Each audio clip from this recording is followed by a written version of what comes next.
All right, and we're off. So thank you guys for watching. This is the third video of these that I just started doing, and thank you for the response that you guys have been giving me on the multiple social media platforms. I really appreciate it. So today we have Connor, and just kind of going to go through the same format that I've been going through with everybody, and the reason for that is to try to find commonalities between all of us, our target individuals, and people that are experiencing the signs and symptoms associated with being a targeted individual. So I'll start off with the same question that I usually start off with other people, and we'll just jump right into it. So, when was the first time that you experienced signs and symptoms associated with being a targeted individual? Yeah, so like first time, well, I didn't know it back then, but I mean now it's kind of weird. But so I consider it was very young, very early age, um, 2 years old, probably 2, 3 years old was the first Really? time I heard. Yeah, I heard a voice in my head. I can remember. It's like uh, a very one of my very vivid memories are from being young.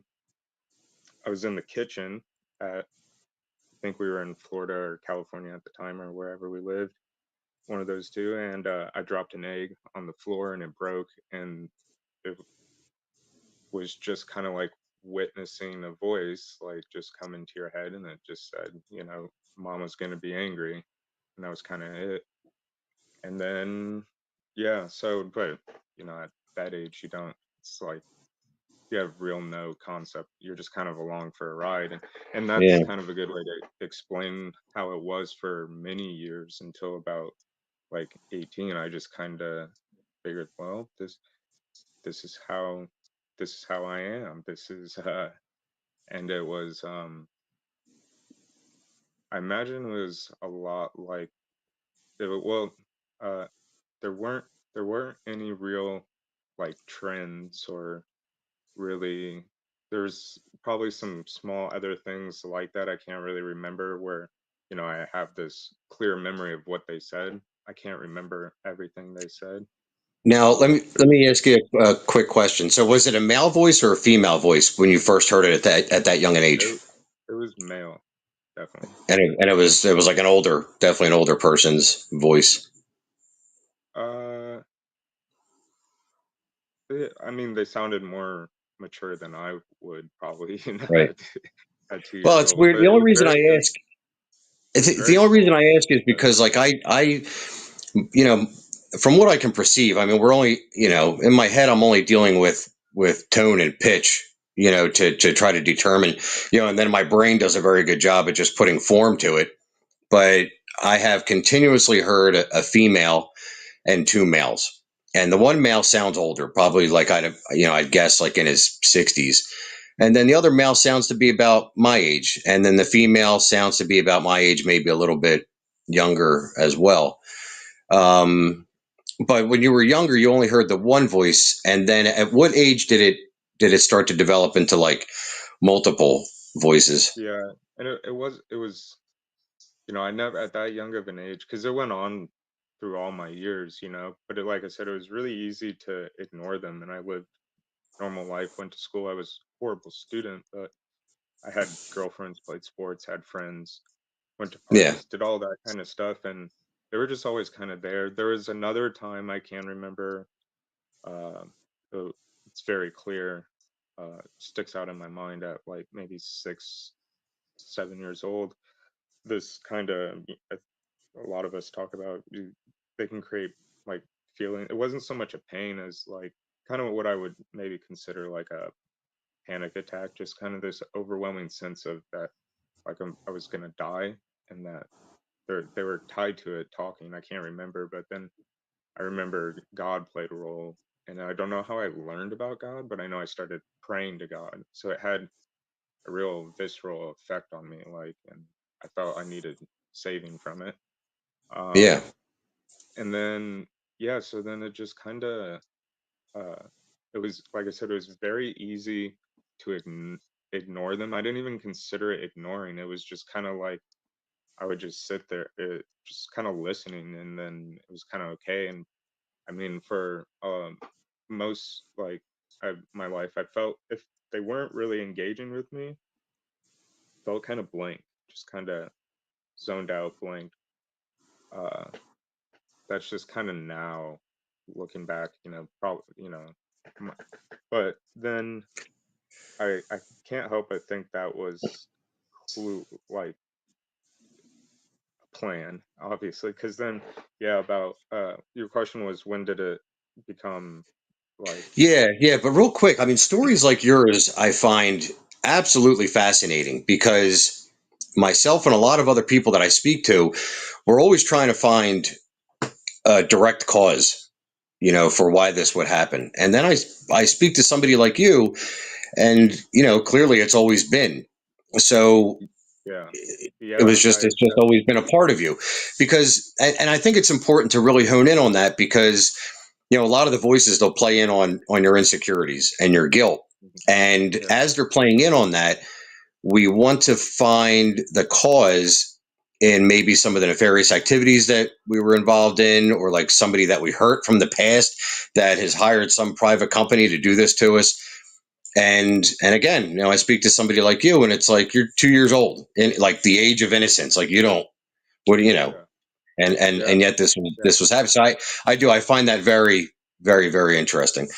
Um, well, so we'll kind of go back to what we just said. So the next question was, like, at the time, did you believe that there was a direct cause for this happening? But again, this, it happened to you at the age of 2. But at any time throughout this process, were you Mhm. struggling to find causation for what this could be, like a spiritual path or a religious path? Or 'cause you said you Can mentioned we you had reached out to a higher power. pause for just 1 second? Is that possible? Absolutely. Okay, Yeah, I we got can to knock stop. on the Yeah. door. Okay. Yep.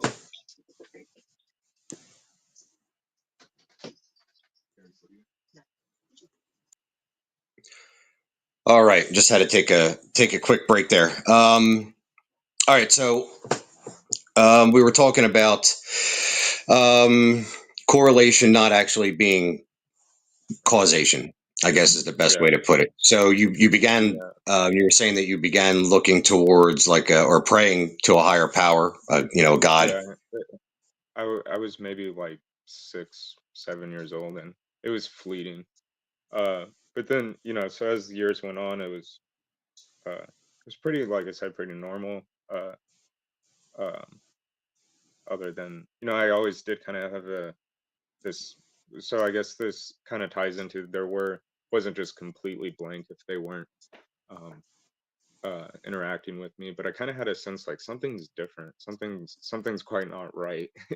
But Yeah. otherwise, it was, I don't know, pretty, good parents, middle class family, good school district. I was a horrible student, had everything I needed. Um, and then it was interesting. There was so then uh, it was around 18. Well, my mom was starting to move. We lived in Missouri, and we were starting to move up to the Pacific Northwest. She took a job up here, and I was staying in St. Louis still at the time, working. I was actually going to school. I was getting my massage license, Okay. and yeah, and I can remember this night I'm sitting in the basement, and I've developed a fairly heavy weed habit around, I don't know, 16, 17, and I've been smoking weed, and it was like, like this voice, obviously, to me, and it said, the government can see through your eyes. And I remember just thinking, like, there had been some changes, and I'd started smoking more weed and hanging out with some different friends that I didn't go to school with. And I remember really having kind of this expanding sense of my mind now, looking back on it, and feeling, I kind of felt like some of that, like something's wrong with me, had kind of started to change a little bit. It's kind of interesting, I think, because I've heard other people, and even you, talk about like their brilliance, and other people kind of, I don't know, with some crossover, talk about this ability of something. an entity or something to expand consciousness. Um, but then, So yeah, I thought I there was this yeah, I voice, and mean yeah, no, so the only reason you know, and again, when this first started happening with me, I I 100% believed that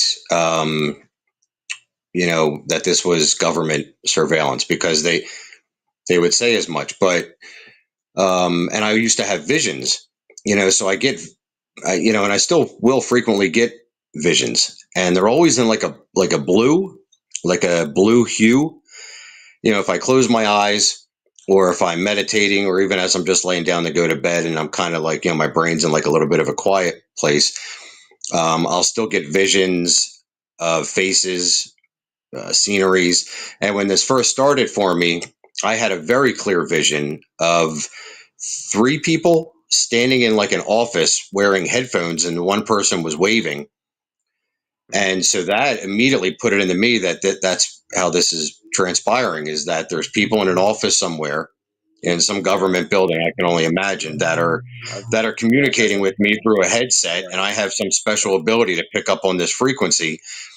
Um, Yeah, and then as almost time like went on, yeah. it's out of a movie. They're probably, got the headphones on, chain smoking cigarettes in some Yeah, there was keyboards room. there. They were like, they were in Yeah, like work, like office attire. yeah, I mean, it was but again, there's no color. What's fascinating is that there's no color, but yet the color is understood. Like they would show me things and it would be all in blue, or no imagery at all, but yet the imagery would just be understood. I would know it in vivid detail, the colors, the scenery, the faces, the environment, whatever. So, mm, yeah, very, very fascinating stuff. yeah. Thinking about it now, like they, any imagery, I would say, uh, I don't know, call it dream manipulation. I think there was definitely that's where more of the visions were coming through at a young age. I've always had this vision that's carried with me of kind of like a Jesus figure holding a staff. It would just Yeah, kind of pop up in the mind's eye, and then an old Native American woman shaking a rattle. yeah. And I still don't, I don't know. I mean, people have that, I think, regardless of they think they're TI or experiencing voices, or people have visions, I guess. So Which is it's very, completely like, which creates a madness in the mind, because the whole time your brain's trying to figure out what's causing is it, this, yeah, is and this you're getting actually, images, right? You're getting biblical images, and you're getting yeah, Indian spirit images, and it just tears your mind in two. Well, like, is it this, or is it that, or is right. Well, yeah, like as it progresses, a heavy theme of it was like, everything has just been them. I don't even know what my own brain would think, what my own voice in my own head sounds like, what I would think, how I would think. It's just all been them, right? yeah, And so, yeah, because I mean, there's people that live completely normal lives and they may have a vision like that, and it's very, it can be life changing and in a positive way. And so I don't want to. I'm not trying to, say that I couldn't have had those visions without this, because it does happen. But yeah, yeah, it does. Yeah, that was kind of the madness that really got created for me. So there was that voice that said, "The government can see through your eyes," through your eyes, and yeah, just automatically I kind of responded with, "What if?" And I actually, it was like the first time ever really I tried to engage them. Um, and I just having open, I said, "What if?" And I remember it clearly feeling like I could feel whatever tied to the voice, almost a way to explain it, withdrawal.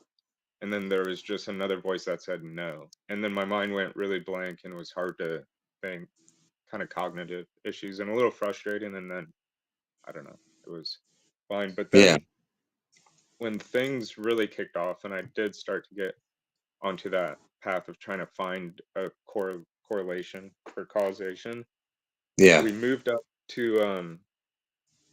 up to the Pacific Northwest, and yeah, it was like all of a sudden, like night and day. So around that time, like that voice said, the government can see through your eyes. I had started flinching at noises, loud noises, and that was something that hadn't happened to me really. There I can literally think of as a young child, there was one time I flinched at um, a loud lightning, and then another time like walking down the street with headphones in, and this truck was right behind me, and I didn't know, and he honked his horn. But then it was like everything, like a car door would slam and I'd flinch, and it's like, this is really odd. This is I don't know why this is happening to me. But then so then we move up to the Pacific Northwest, and yeah, it just really ramps up, and it was like, holy shit, like what the fuck is happening? And very immediately I was like, this is the government, obviously. Like uh and I started trying to think, um or I started thinking like, I like I said, I'd done weed, never got into harder drugs. Those came later in life, some like mushrooms and just kind of normal kid stuff, drinking, and but I'd done some Yeah. dumb things too. I'd gone car hopping and hanging out with some people that were in and out of jail, doing whatever. I don't know fully what all of them were doing, and selling weed and this and that. And so I thought, I thought the government just got lucky. They found me as part of their experiment they're doing on us. And my dad was in the Navy for 16 years. So I thought some of it, maybe it was like, oh, well, they do this to certain military kids. And for some reason they picked me and they got lucky. And now, they're getting even with me, or they're going to, I don't know. I thought all kinds of things. But I did, when things really started getting bad, I would call it, yeah, that was my first thought was it's got to be the government. It's amazing is that we immediately blame ourselves. Like when it really first started happening, I'm trying to figure out, what did I do?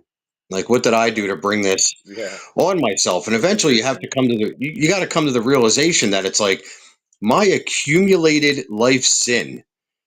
If there is a human source behind this, my accumulated life sin pales in comparison to 1 minute of this type of wrongdoing. And Right. because it's just, if there is a human source behind it, that's, Yeah. yeah. So But there's, yeah, yeah, good. that's really interesting actually, because when things really did ramp up, that was one of the first thoughts is, well, I'm just going to follow all the rules. I'm never going to speed again. I'm Yeah, going to do everything. I'm going to right. change. But I don't think that's quite what they were after, but No, still no. trying to figure that out. And But yeah, that's that's an interesting that's a point. very common route to go down. Especially especially when the voices are harping on your guilt and your shame. Shame is considered in the field of psychology to be the master emotion. It is the emotion that we express that is most easily persuaded.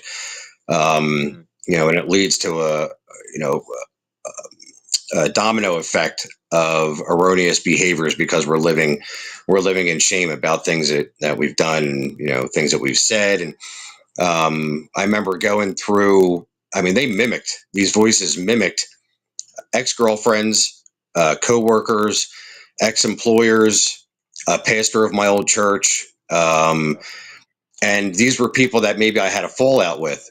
And in my head, I'm just withdrawn. I'm not even in reality. I'm just withdrawn into this internal conversation that I'm having with Yeah. people that maybe I had a fallout with, and I'm like apologizing. I'm working through it. Um, yeah, it was absolutely. It was. I mean, it was really as if my unconscious was talking to the unconscious of the other individual. It was that, I mean, the voice was that much to a T. Yeah.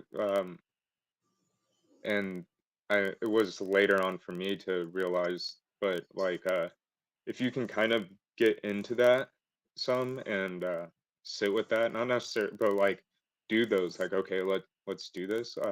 It can be really, it's like a self therapeutic session. It's like It laying on the is, yeah. yeah, and like role playing almost with and you know, and you can, it can actually, I think that, kind of jumping ahead, that can be a helpful thing maybe for some people. um it can get hard, but for me personally, like, that'll happen, like it'll be like, oh well, you know, just fuck that guy or whatever, and then it's like, and then whether it's my voice or it's just like I said, some, it's still kind of a, I feel like being honest with myself, don't really know the difference between my voice, them, if it's my thought just sounding like a voice, or it's actually how my voice would sound in my head and my thought. But it's like, I probably shouldn't say fuck that guy. And if you can, I know it's very hard, because for a long time the whole conversation was just fuck you, fuck you, fuck you, no, fuck you, fuck you, you know. Yeah. And but if you can actually listen to that and kind of be like, yeah, you're right. You know, I can be angry at this guy and think that, but I shouldn't actually say it to him. Or yeah, it's this weird self-therapeutic, get it off your chest kind of thing. Well, when Um, you are able to do that, I found, because it's almost like in our minds we're involved in this ongoing cat and mouse game where you're either playing the role of the perpetrator or the victim. And what you just said, when you're doing the fuck you, you're being ostentatious intentionally. You're being intentionally yeah, inappropriate just so you can play the role of the perpetrator for a minute. It's my time to attack because I feel victimized so much. But you're absolutely right, because I came to the realization that for as long as I took on the role of either the cat or the mouse, I assumed that the opposing role existed. Right. So for as long as I was going through this, assuming that I was the victim, well, then I assumed that a perpetrator was out to get me. And then as long as I assumed the role of the perpetrator, I believed that I was harming a victim. And and eventually I really had to get to a point where I just said, I'm not playing this cat and mouse game anymore. I don't want to be the perpetrator, I'm not a victim. And I'm going to step aside from all of that. But yeah, but like you said, I really had to go through that role over and over and over again until eventually I got to a point where there was nothing left to talk about. And I felt absolved from everything that I had done in the past. Here's an interesting part about that role playing thing that happens in your unconscious.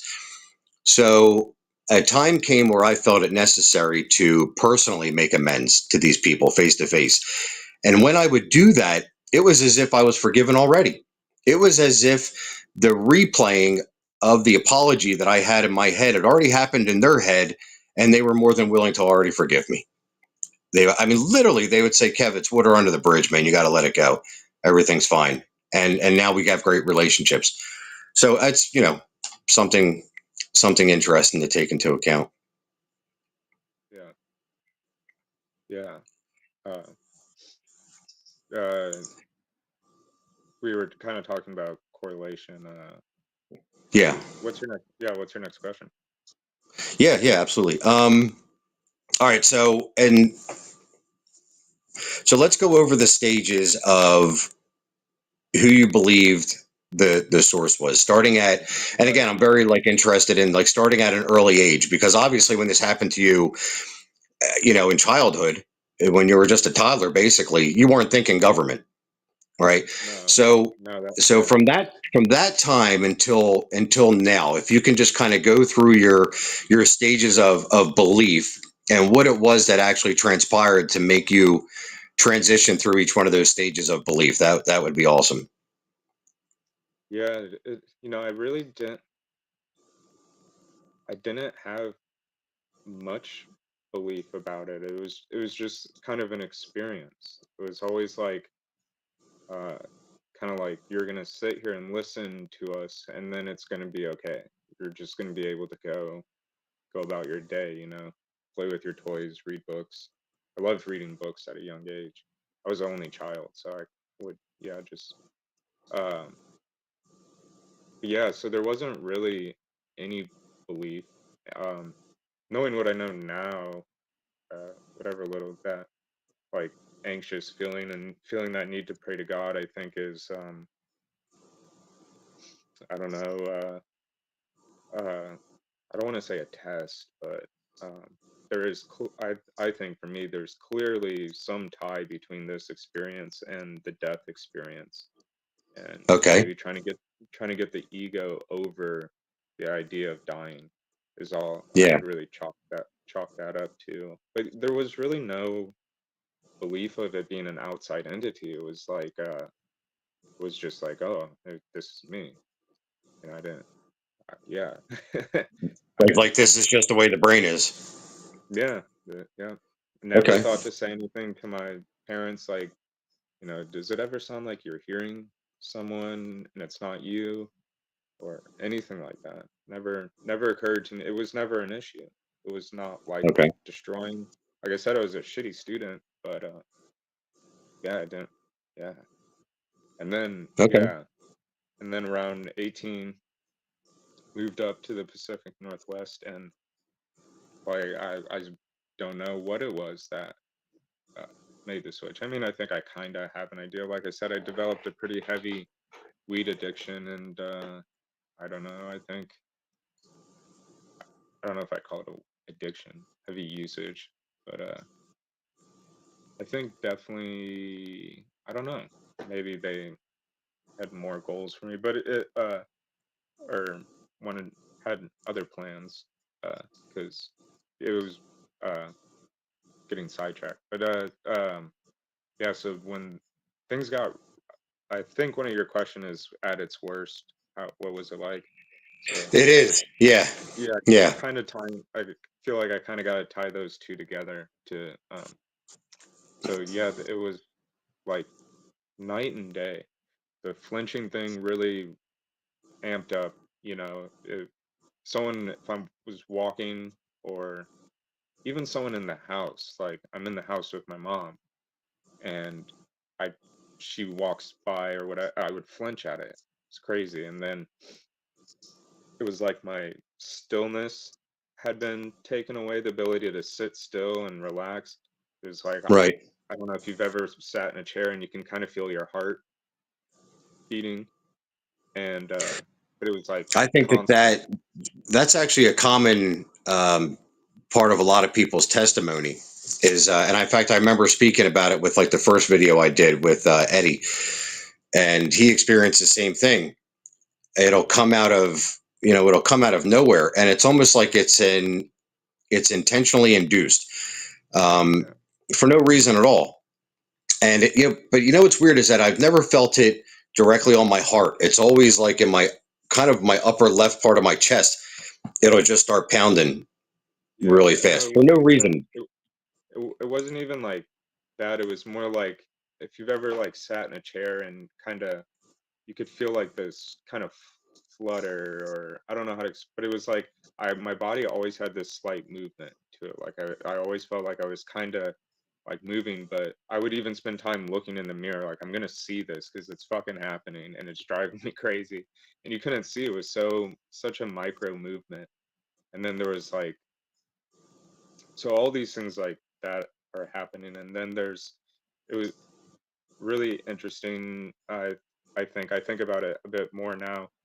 uh we moved up here. I'd been up here maybe a couple of weeks, maybe a month, and my mom and I and one of her friends and her two kids, we go out and we're walking around town or whatever.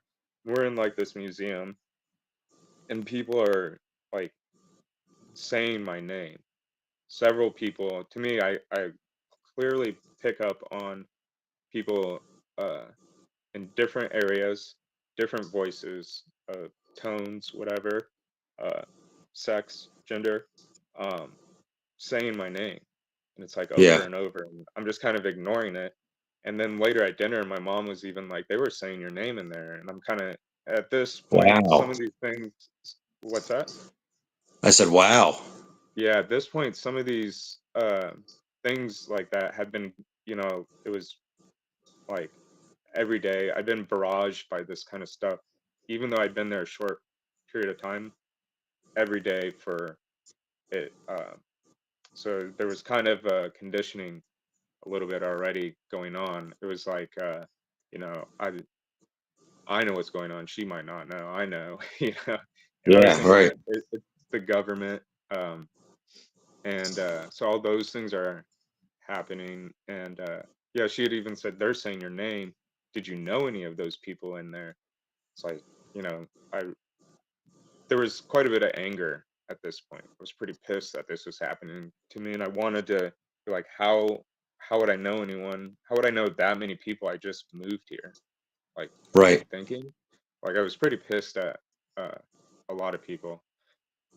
Just whatever, everything could, because slowly everything people do starts to become, oh, it's on purpose. They scratch their fork on their plate too much, and it's like they did that Yeah. on purpose.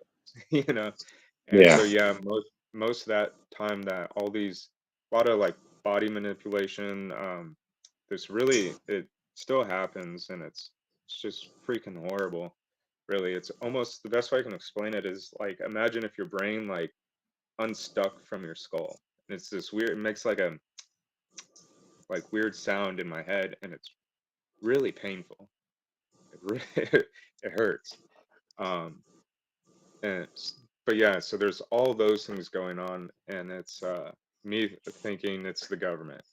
Like, I'm convincing myself only the government would do this, is exactly what the government would do.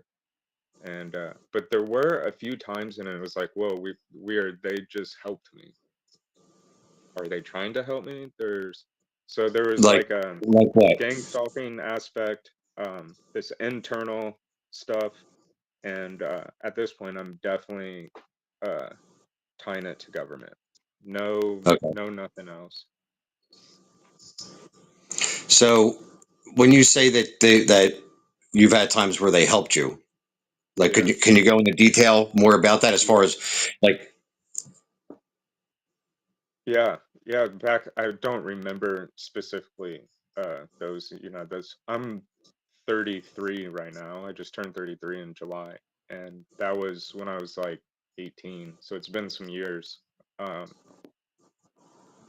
but yeah, now at this point, I feel like they almost help me every day, and a lot of it plays into that, like, not really, like, feeling like I don't really know what is and what isn't me. Because it's just, I feel like they are all I know. They're yeah, all I've known, and they'll almost help. It'll be like something so simple, like trying to get ready for work, and I'm just like a bumbling mess. Struggling to put my sock on, struggling to like cook and make food, and uh, it'll be a simple thing, like, typically it's like a order of operations. Like, why don't you do this instead of that? Or it just kind of comes into my brain. right, And I do it, and all of a sudden it's like my mind starts working, and things start flowing, and it's like, yeah, it's weird. But hmm, yeah, there was other things I can remember clearly, like, that's weird, that just helped me. And it was during what I would call some of the worst periods yeah, of it. Yeah. But yeah, it can be anything like that, to whether it helped me or not, I don't know. But eventually I moved. I went to Colorado. I was in Colorado for a while, and I hadn't talked to my mom in a minute. And things were, I mean, we could be talking forever. But basically, I was leaving this job, and uh, a voice told me that my mom and stepdad were going to get divorced. So I had to go back up. They didn't say I had to go back up, but I immediately thought, I need to go there. I need to go back up to Washington. And so I did. And a week, 2 weeks maybe after being there, it happened. He told her he was cheating on her for like a year. wow, And yeah, they got divorced. But wow. yeah. You know, Um, what's interesting is, I would say, with me, 99% of the time, the voices always just lied. I mean, just flat out lied, especially in the beginning, and they were like brutal lies.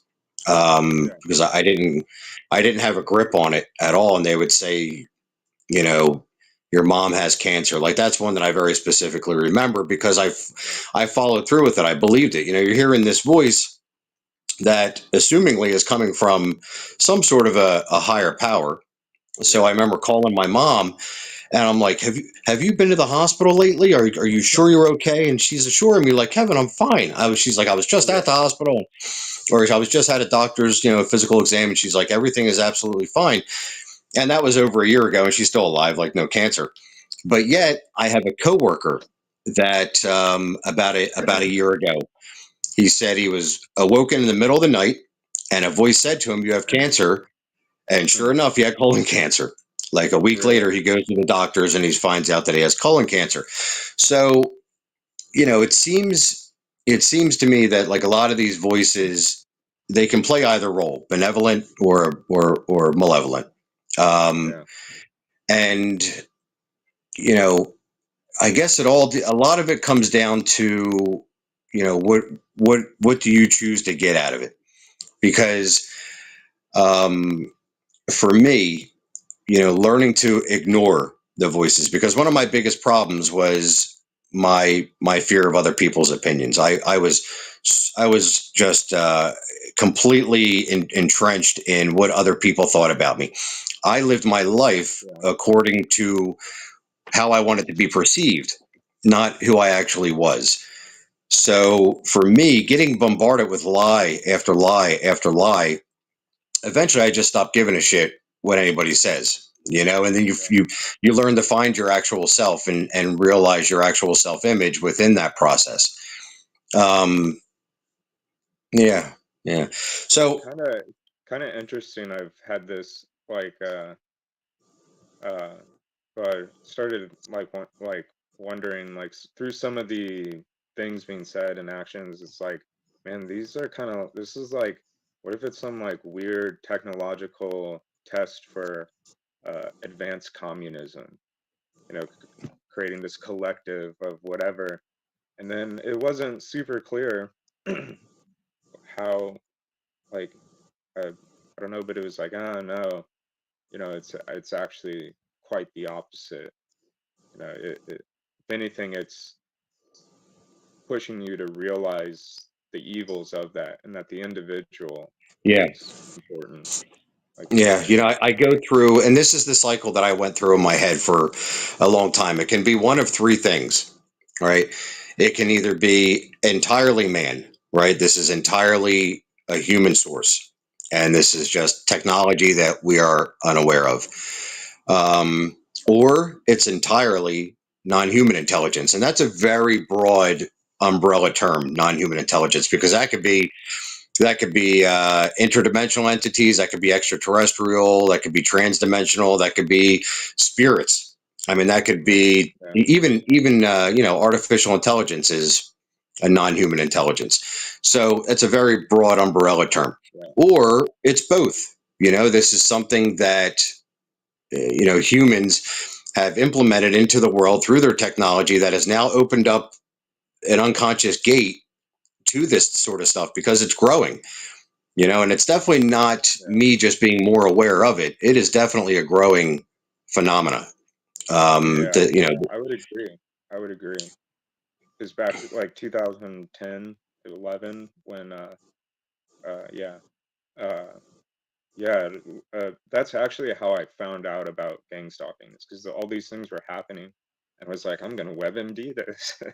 Well, yeah, WebMD doesn't really have anything, so I was just Google searching different things like people saying your name, people seeming weird in public, stuff like that, and eventually came across gang stalking. I was like, oh, that yeah, explains it.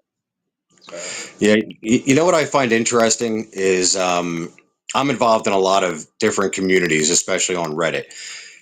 So I'm involved in the Hearing Voices Network, the yeah, community that I started. yeah, Sometimes targeted solutions, but that can be very negative. Um, mhm, OTIR, I'm involved in experiencers community, which is yeah, fantastic, and interdimensional NHI. Sometimes I'll go into the Star Seeds community. mhm, So what's most interesting to me is I can create a post, right? And I can take that post and put it into 6 different communities and just Yeah. change one word. Instead of Right. V2K, I say telepathy. I'll say Yeah. channeling. I'll Yeah. say demons. I'll say spirits. Hmm.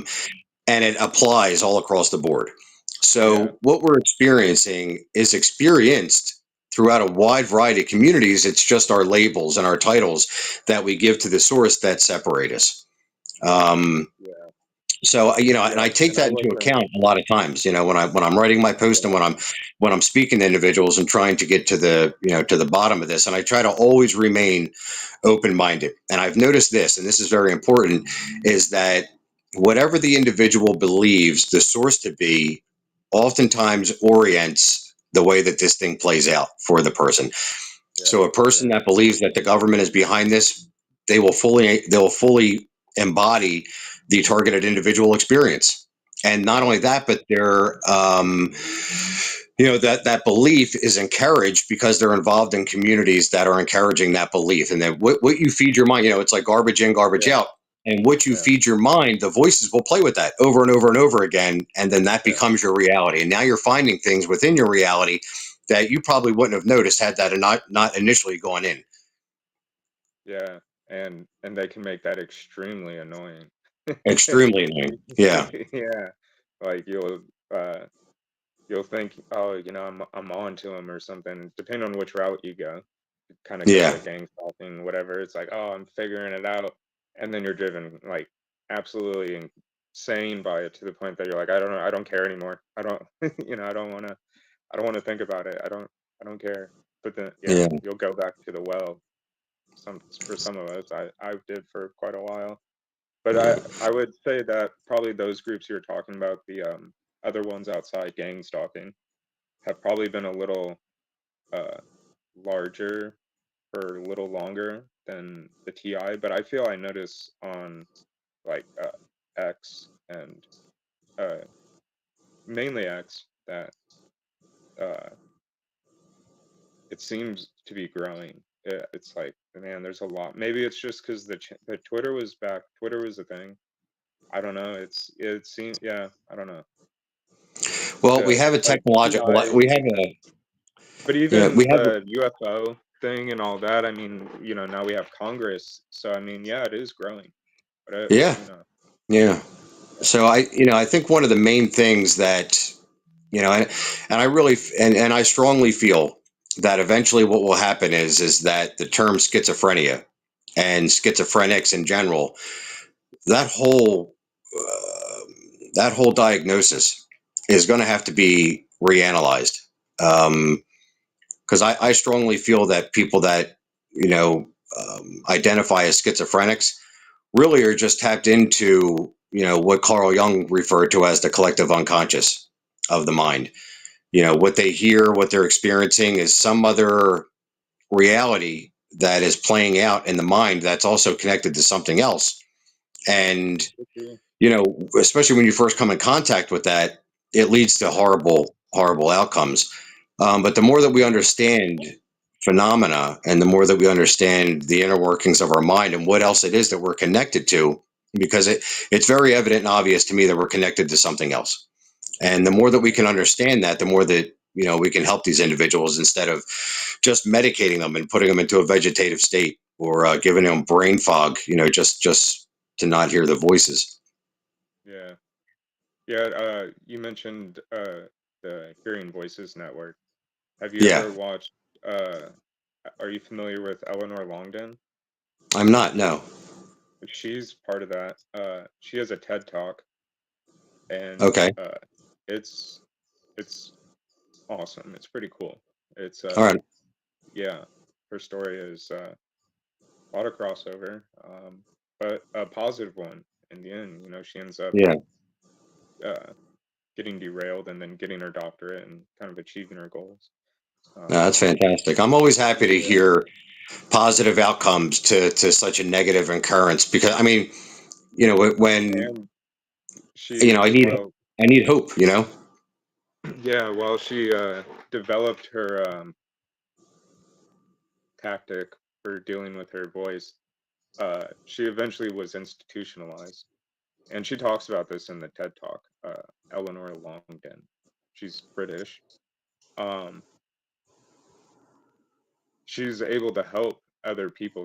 She said some people needed uh, prescription meds. It helped, but other people in the psych wards, talking to them and kind of, like, um, yeah, she's just able to help them. I would suggest Yeah, watching it. yeah. It There's a reminds me joke. of. I was going to say it reminds me of one of my favorite quotes. It's all are lunatics, but he who can understand his lunacy is called a philosopher. So it's like all of all of us have this madness that goes on in our minds. Yeah, And almost like what Carl Jung said, that no tree can grow to heaven unless its roots grow down to hell. The more that we are willing to go deeper and deeper into the unconscious and analyze it appropriately and make sense of it, the higher, the higher understanding that we have to life, and humanity itself. yeah, You know. So, all right, we're at 38 minutes, and that combined with the first half, we're almost at an hour. So I'm going to end with one question here. So, if you had a word of advice for anybody that this is just starting to happen to, they're starting to hear voices or experiencing any of the signs and symptoms that's associated with being a targeted individual or a gang stalked, or what would that word of advice be?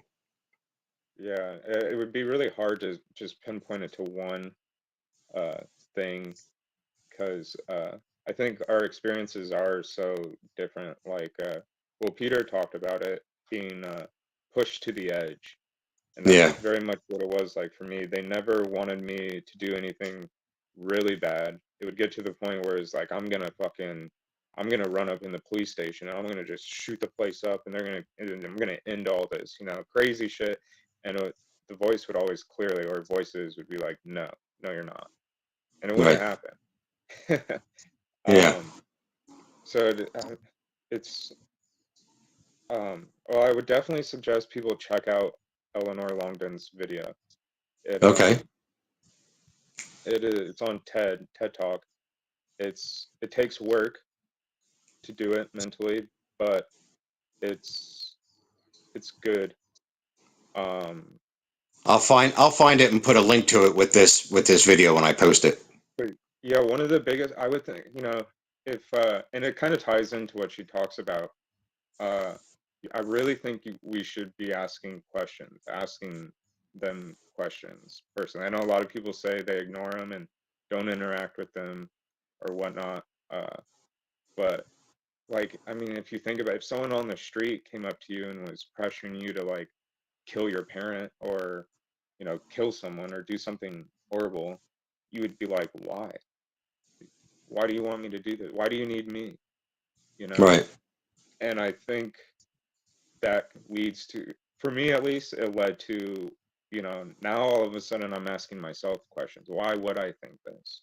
What could Exactly. Yeah. possibly be going on in my life? And they would clearly do that. I would be directly like, no, I'm asking you. And they're like, no, you're talking to yourself. And then it would even feel like I'm Yeah. I had talking the same to same myself. exact scenario, dude. Same exact Yeah. scenario.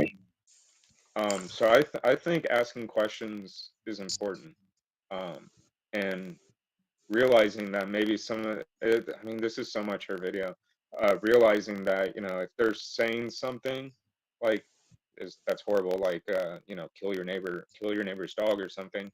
If you really sit and think, it's like, has my neighbor actually done something, maybe that it's like, last week I was kind of annoyed by that. Deep down, I have this annoyance, or, maybe just in general, I'm angry still, kind of deep down. When I really think about it, I'm not, and it's like, maybe it's not really kill the neighbor's dog as much as I'm pissed off Yeah. about something deep down. Right.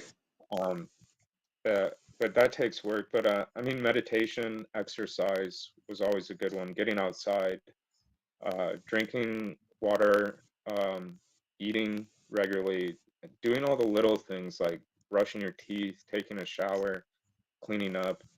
Um, yeah, just, and I mean, you're gonna have to try to like just drag yourself through it at times. It's gonna, I Yeah. mean, I think we all struggle getting out of bed sometimes, but Yeah, you know what one of the things I've definitely noticed is that, going through this process, when I learned how to live my best life despite the worst of circumstances, the best was always yet to come. Because it doesn't matter what happens to me in the future, because I know that I've already been through, I mean, the worst, like the worst that shit can be thrown at me. Um, there's nothing I can't handle with equanimity and and placidity,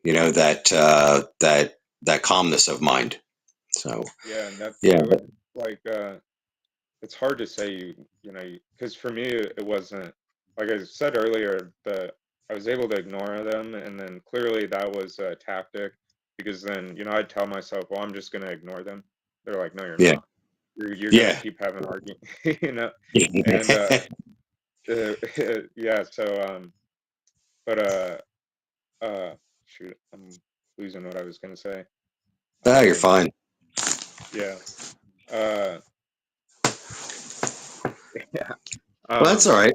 That's all right. And we can end it there if you want. I mean, dude, that was fantastic. I mean, that was absolutely fantastic. I mean, I got a lot out of that conversation. I'm sure that anybody that sits down and takes the time to listen to this also will.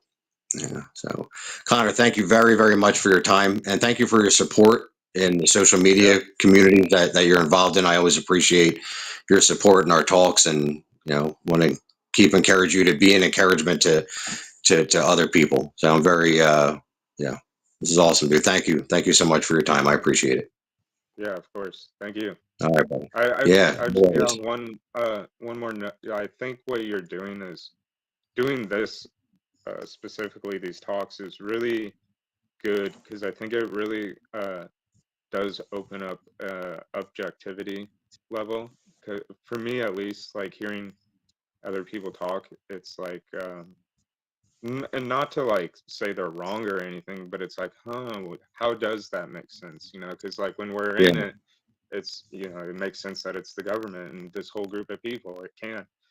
Um, but yeah, to kind of have these different dialogues in here, different people, it's like, yeah, it's really, I think it's really good. It's really bringing an objectivity to it, which is I yeah. think is needed, You know, and one of yeah, it's the just building a one I guess one of the things I've really learned with going through this and speaking with other individuals is that I've become very, very, very cautious about the rabbit holes that I go down when I'm yeah, discussing things with other, because a lot of people just want to talk about technology and they just want to talk about torture, and I understand the mindset too well at this point to know that if I go down that road, I'm putting that person's mind in a torturous state.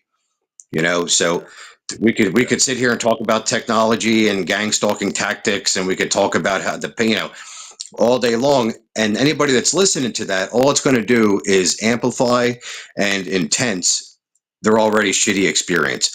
So it's like I said, garbage in, garbage out. So it's important yeah, that the words that come out of my mouth, first of all, are honest, that they're right, enlightening, and that they're cultivating an appropriate mindset that's going to lead to a less toxic, healthier community. That person, their family, their loved ones, and them getting back on their feet and getting a job and moving on with life, because Sure. that's what it comes down to. That's what it comes down to at the end of all of this.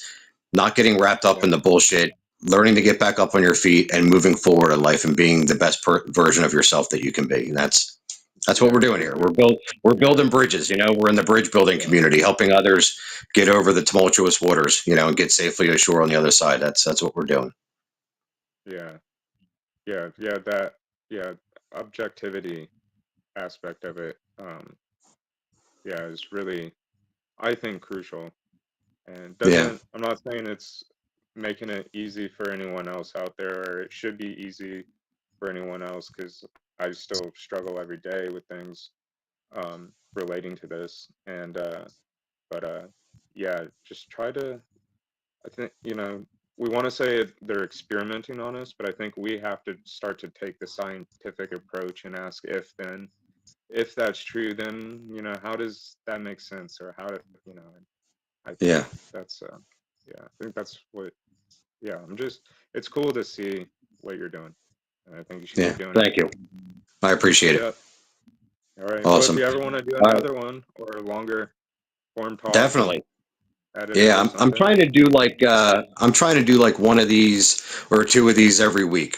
So I have a 7-month-old at home, so it's difficult. But today Yeah. my girlfriend and the baby went to they went to New Jersey for the day to spend the day. Okay. So I had the house myself. So it worked out great that we both had some free time to do this. Alrighty. I just want to Awesome. say, Yeah. I listened to part of Peter and Eddie's story, and both really great. I love, excuse me, the fact that Peter's X is objective TI research. Just talking about that. And Yeah. then Eddie, I want to say too, that well, it's really kind of weird. There's something else that you had said too during that, and I had the same exact thing. And he talked about like the pushing on the screen Yeah. and it looking like, and I've been having, I think that's a great way to explain at least what's happening for me, but it'll just be, off in the corner of my eye. It's almost as if something did push really hard, and there's kind of this like burst of color a little bit, these weird, almost like if in that area was like really close to a TV and you can see all the squares and everything. Yeah. Maybe it's not exactly what he's talking about, but um, oh, it was you said when you look at the blue sky, you have the floaters, and Yeah. probably in the last couple of years, I've started. It's like, why every time that I look up there, I have these. You know, It's that's interesting to me. yeah. That that I don't know. Yeah, It's whatever's happening in the brain is causing that. I'm also beginning to see an aura around everything. Like when I look out my window at the trees, the top of the tree line, above that will be a whole nother outline of that tree just in light all the way around it. And then if I well, maybe stare I at have it long something to enough, look forward to. yeah, I don't know. It's Maybe I yeah. know what's going to happen next to me. Yeah. Yeah, I don't know. It seems Everybody. it seems like there's some kind of link tie. It just really odd that you and I both seem. I mean, this is a few years for you, uh, Yeah, and you're yeah, having you're seeing these uh little like you said, they kind of look like semen. They do, yeah. and They do. They look like semen squirming all over the yeah, place. And and a lot of times I'll get like almost like a crystalline pattern around my yeah, entire peripheral vision, where everything starts like twinkling all the way yeah, and around. it's And literally like within the last couple years that started happening to me. And yeah, I agree with you. There is well, clear. It doesn't matter if we agree or not. There is a medical thing, and I always kind of knew, like you can, yeah, that's can happen. I've had floaters in my vision before, random little things, but it was like every time I look at the blue sky, it's like I don't know if yeah. it's like that for you, but yeah, Oh, it's every kind time of I can look out my window right now, and there, yeah, I don't know, millions. There's millions of them just squirming all in and out yeah, from one another and all over the. Yeah, I'm not quite sure what that is. There is a yeah, scientific explanation for that, but if you actually do some research on that, it's just an explanation. It's not proven. Like they actually don't know exactly what causes that. They have a belief, but whenever you have a bunch of scientists looking at something, they're always going to have a scientific explanation, for it. So, yeah. All alrighty, right. So, yeah, again, thank you. Thank you very much. yeah, yeah. All right, Keep buddy. up the good All work. right, take care. And All right, I'm going to edit this and post it. And yeah, that was absolutely fantastic, Connor. Thank you so much for your time. yeah, all right. Thank you. All right, buddy. All right, take care. Bye. See ya.